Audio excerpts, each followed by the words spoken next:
몇 년 전 여름, 친구들과 나는 고등학교 졸업 기념으로 작은 산골 마을로 여행을 떠났다. 가파른 산길과 푸른 자연을 지나 도착한 마을은 인적이 드문 조용한 곳이었다. 우리는 인터넷에서 우연히 발견한 민박집에 머무르기로 했다. 오래된 한옥 스타일의 집은 외관만으로도 충분히 운치 있었지만 어딘가 음산한 기운이 감돌았다. 우리가 민박집에 도착했을 때 주인 할아버지는 우리를 반갑게 맞아주셨다. 그런데 그가 힘없이 웃으며 밤에는 너무 늦게 돌아다니지 말라 고 충고하는 말투가 왠지 모르게 불안하게 느껴졌다. 우리는 짐을 풀고 근처 산으로 하이킹을 하러 갔다. 산세는 험준했지만 절경은 아름다웠다. 그날 저녁 우리는 마을 중앙에 있는 작은 식당에서 저녁을 먹고 있었다. 마을 사람들은 우리에게 호기심을 보이며 몇 번이고 말을 걸었지만 그들의 시선은 어딘가 남다른 긴장감이 느껴졌다. 식사를 마치고 민박집으로 돌아오는 길, 우리는 길가에 있던 낡은 우물 하나를 발견했다. 친구 중 한 명이 장난치듯 우물에 작은 돌멩이를 던졌다. 그 순간 갑작스럽게 바람이 불어와 우물 주변에 흩날린 낙엽들이 우리의 눈을 어지럽혔다. 그날 밤 민박집에 돌아온 우리는 각자 방에서 잠을 청했다. 하지만 깊은 밤중 이상한 소리에 눈이 떠졌다. 창밖에서 흐느끼는 소리가 들려왔고 나는 그것이 바람소리일 거라며 애써 무시했다. 그러나 곧바로 친구 중 하나가 내 방으로 달려와 놀란 표정으로 말했다. 밖에 누가 있어. 사람이 계속 집 주변을 돌아다녀. 우리는 함께 방 창문 너머를 살폈지만 아무것도 보이지 않았다. 그러나 그리 멀지 않은 곳에서 낡은 우물 쪽에서 희미하게 빛나는 무언가가 보였다. 우리는 호기심 반 불안감 반으로 그곳으로 조심스럽게 나갔다. 우물가에는 진짜로 누군가 있었다. 흰 옷을 입은 여인이 우물 안을 들여다보며 흐느끼고 있었다. 그녀의 형태는 명확하지 않았지만 실루엣은 분명히 사람의 것이었다. 우리가 멈칫하는 사이 여인이 고개를 들어 우리를 쳐다보았다. 우리는 얼어붙은 채 그 모습에 시선을 빼앗겼다. 그러나 그 순간 다른 친구가 재빨리 우리의 팔을 끌며 말했다. 빨리 돌아가자. 우리는 필사적으로 민박집으로 달려와 문을 걸어 잠갔다. 다음날 아침 우리는 그 일을 주인 할아버지에게 말씀드렸다. 할아버지는 잠시 생각에 잠기시더니 한숨을 쉬며 옛날 이야기를 들려주셨다. 몇십 년 전 그 우물에서는 실제로 한 여성이 실종되는 사건이 있었다고 한다. 그녀의 가족들은 그 여인이 우물에 빠졌다고 믿었지만 시신은 끝내 발견되지 않았다. 이후로 가끔씩 그녀의 영혼이 그곳을 맴돈다는 소문이 돌았다고. 우리는 잠시 침묵했다. 민박집에서의 나머지 시간은 아무 일도 일어나지 않았지만 우리는 그곳을 떠나면서 계속해서 그 흰 여인의 모습이 머릿속을 떠나지 않았다. 시간이 지난 지금도 이따금 그날 밤의 기억이 떠오르곤 한다. 아마도 그 마을 사람들은 그녀의 존재를 알고 있었기에 여러 번 경고를 했던 것일지도 모른다. 이야기는 여기서 끝난다. 누구도 그 여인의 정체를 확실히 알 수 없었고 우리는 그저 긴 여운을 남긴 채 여행을 마쳤다. 이 일을 계기로 나는 이제 낡고 오래된 것들을 볼 때면 어딘가 숨겨진 이야기들이 있지 않을까 하는 생각에 빠지곤 한다. 두 번째 이야기. 약 10년 전 나는 서울의 한 대학에 다니고 있었다.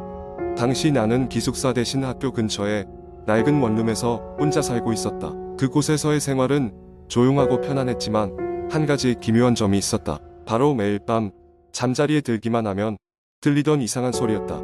첫날 밤이었다. 이사를 마치고 피곤한 몸을 침대에 눕혔다. 그런데 이상하게도 창밖에서 간단한 말소리들이 들려오곤 했다. 처음에는 내가 너무 피곤해서 환청을 듣고 있는 거라 생각했다. 하지만 며칠이 지나고 밤마다 반복되는 그 소리는 더 이상 무시할 수 없게 되었다. 그 말소리는 분명 누구인가가 근처에 와서 속삭이는 듯한 매우 낮고 희미한 것이었다. 마치 나를 호출하듯이 이름을 부르는 것 같았다. 그런데 익숙한 것이었다. 어머니가 자주 부르던 나의 애칭이었다. 그럴 리 없다며 창문을 열었지만 바깥은 어두운 골목뿐 아무것도 없었다. 더 이상 참을 수 없어 어느 밤 소리가 또 들리기 시작할 때 용기를 내어 소리가 들려오는 방향으로 발걸음을 옮겼다. 조심스럽게 복도를 지나 소리가 나는 쪽의 창문을 열어보았다. 그런데 놀랍게도 거기엔 아무도 없었다. 두려운 마음에 급히 방으로 돌아와 문을 잠갔다. 그때부터 이상한 일들이 더 자주 일어났다. 갑자기 방 안에 물건들이 움직여 있거나 누군가 나를 지켜보는 듯한 기분이 들 때가 많았다. 어느 날은 심지어 화장실 거울에 내가 없는 날도 있었다.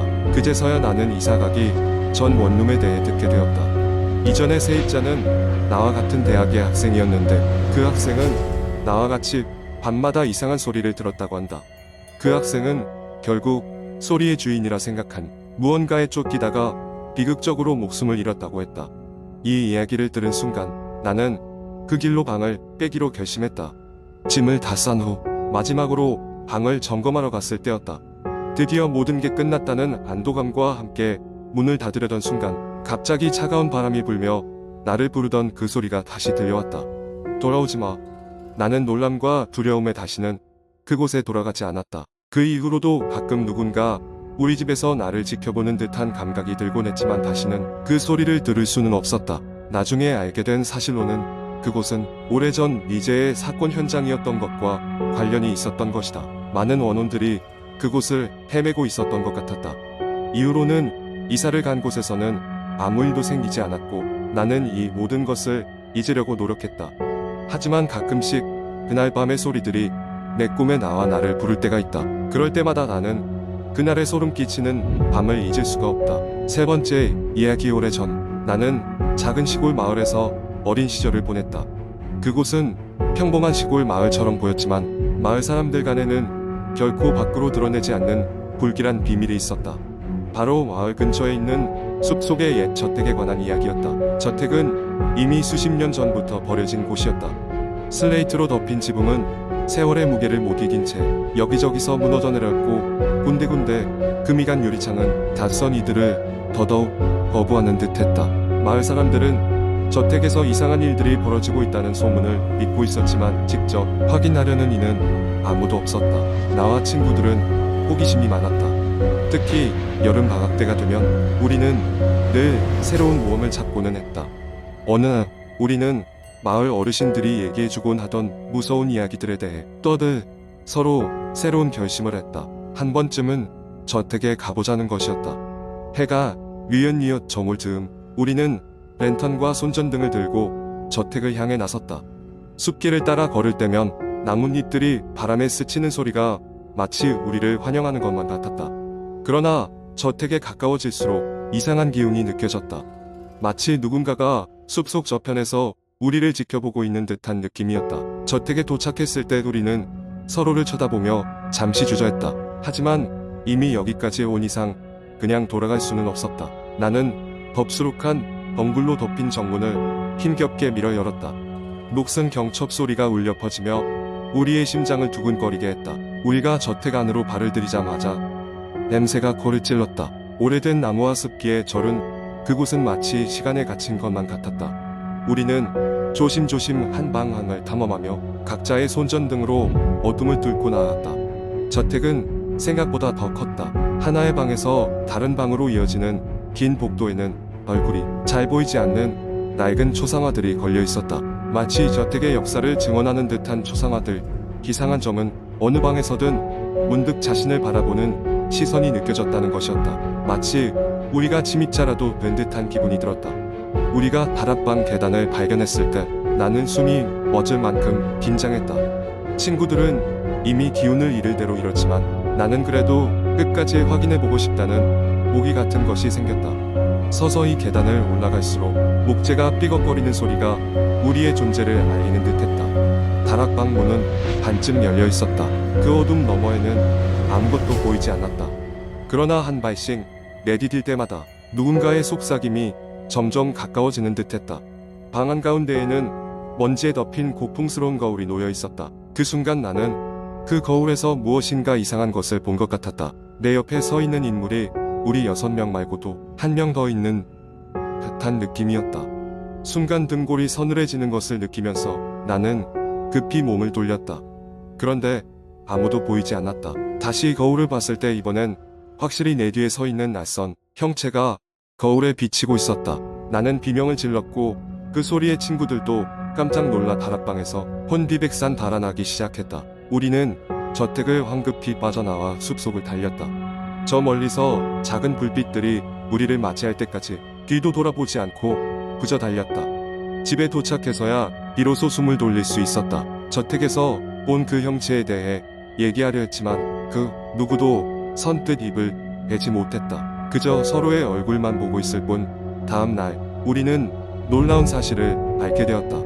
마을의 나이 지긋한 분께서 우리가 저택에 간 사실을 알고는 불이 나게 우리에게 달려오셨다. 그리고는 흥미로운 얘기를 해주었다. 그 저택은 한때 이 지역에서 가장 부유하고 영향력 있는 가문의 소유였는데 어느 날 그들이 모두 사라졌다는 것이었다. 그날 밤 마을 사람들은 저택에서 이상한 불빛과 소리가 들렸다고 했다. 그리고 그 이후로 그곳은 사람이 발길을 끊게 되었다고. 우리는 다시는 그 저택에 가지 않기로 맹세했다. 하지만 가끔씩 밤이 깊어갈 때면 내가 거울에서 본 그 시선이 아직도 내 등 뒤를 따라다니는 듯한 느낌이 들곤 한다. 마치 언제 어디서든지 날 찾아올 것만 같은 기분으로. 이게 우리의 그날 밤 이야기다. 그리고 마을 사람들은 여전히 그 저택에 대해선 항구한다. 그곳엔 아직도 풀리지 않은 비밀이 잠들어 있을지도 모른다.